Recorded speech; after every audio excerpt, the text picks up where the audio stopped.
എല്ലാ കാലത്തും തിന്മകൾ നിശബ്ദതയെ ഭേദിച്ച് തിന്മകൾക്കെതിരെ ഇടപെടുന്ന, തിന്മകൾക്കെതിരെ പ്രതികരിക്കുന്ന, സദാചാരത്തിന്റെ പക്ഷത്ത് നിർഭയം നിലകൊള്ളുന്ന ഒരു സമൂഹം എല്ലാ കാലത്തും, വിശേഷിച്ച് മുഹമ്മദ് മുസ്തഫ സ്വല്ലല്ലാഹു അലൈഹി വസല്ലമയുടെ ഉമ്മത്തികളുടെ ഭാഗത്ത് നിന്നുണ്ടാകണം എന്ന് അല്ലാഹു സുബ്ഹാനഹു വ തആല പ്രചോദിപ്പിച്ചുകൊണ്ട് സംസാരിക്കുകയാണ്. വിശുദ്ധ ഖുർആനിൽ നമുക്ക് കാണാം, വൽതകും മിൻകും ഉമ്മത്തുൻ, നിങ്ങളിൽ നിന്ന് ഒരു സമൂഹം ഉണ്ടാകട്ടെ, ഒരു ഉമ്മത്തുണ്ടാകട്ടെ എന്ന് ഖുർആൻ ആഗ്രഹിക്കുകയും ഖുർആൻ ആവശ്യപ്പെടുകയും ചെയ്യുന്നുണ്ട്.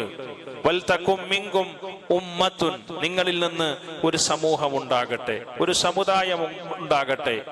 ഉമ്മത്ത് എന്നത് ഖൗമ് എന്നതിനേക്കാൾ ഉത്തരവാദിത്തവും കർത്തവ്യബോധവും ഉള്ള പദമാണ് എന്ന് നമ്മൾ തിരിച്ചറിയണം. പ്രവാചകന്മാർ കടന്നു വന്നത് ഖൗമിലേക്കാണ്, ജനതയിലേക്കാണ്. ആ ജനതയിൽ നിന്ന് പ്രബോധനം ചെയ്തപ്പോൾ കിട്ടിയ ആളുകളാണ് ഉമ്മത്ത് എന്ന് പറയുന്നത്.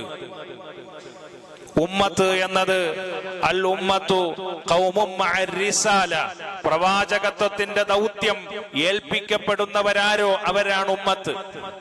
പ്രവാചകർ സ്വല്ലല്ലാഹു അലൈഹി വസല്ലം നിർവഹിച്ച് കടന്നുപോയ ദൗത്യത്തെ അഥവാ സദാചാരത്തിന്റെ പക്ഷത്ത് നിലകൊണ്ടുകൊണ്ട് ദുരാചാരത്തെ എതിർക്കാനും ഇടപെടാനും അതിനെ ഇല്ലായ്മ ചെയ്യാനും നിലകൊള്ളുന്ന ഒരു സമൂഹമായി, ഒരു സമുദായമായി, ഒരു ഉമ്മത്തായി വളരണം.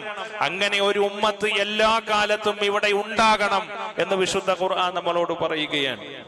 യദ്ഊന ഇലൽ ഖൈർ, അവർ നന്മയിലേക്ക് ആളുകളെ നയിച്ചുകൊണ്ടിരിക്കണം, ക്ഷണിച്ചുകൊണ്ടിരിക്കണം. യഅ്മുറൂന ബിൽ മഅറൂഫ് വയൻഹൗന അനിൽ മുൻകർ,